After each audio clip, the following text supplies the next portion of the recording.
Welcome back to the Ask Pastor John podcast. We are putting the finishing touches up on our 2015 Conference for Pastors, which begins here soon in Minneapolis. It actually runs next Monday, Tuesday, and Wednesday, and your prayers would be appreciated.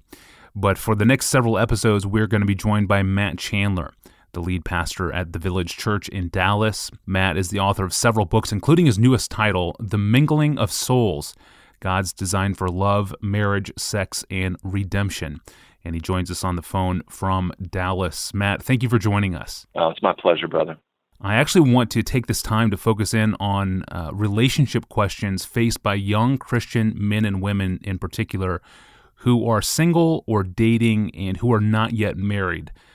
This is a season of life that awakens a lot of desires, a lot of hopes, and it brings with it a vast array of tricky pastoral questions.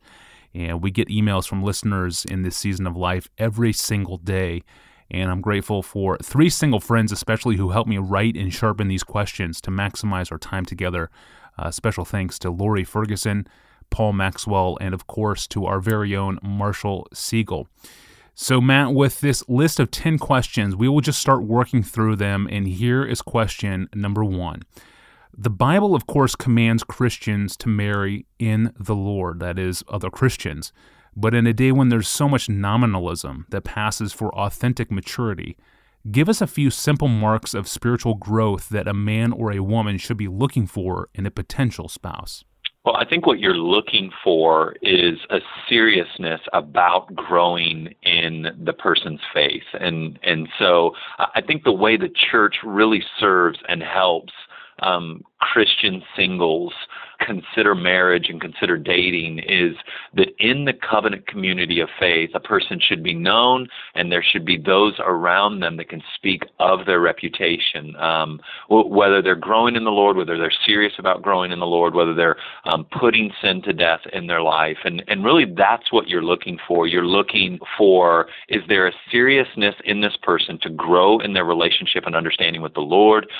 Because what I've found that's so tragic is that Christian singles, they'll hit this area of desperation, particularly young women, and they'll go, oh, yeah, he's a Christian, he comes to church. And really what they're saying is they come to church a couple of times a month, but outside of attending a service, there's no real seriousness about growing in their understanding of the Lord, growing in an understanding of the Bible, being a prayerful person. There's no real vivification or mortification that can be spotted, and no one who really knows them enough to speak to the growth in their character. And so I think that's what you're looking for. Is there a seriousness to grow in the things of the Lord?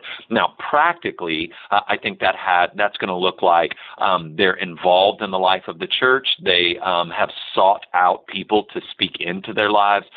They're being discipled, whether that be organically or organizationally. So they're a part of a church's systems for discipleship, or they've just found an older man or an older woman and invited that person to speak into their lives. And I think if those pieces are there, those are a much safer gauge than just say they highlight passages in their Bible, or you see them at service every week.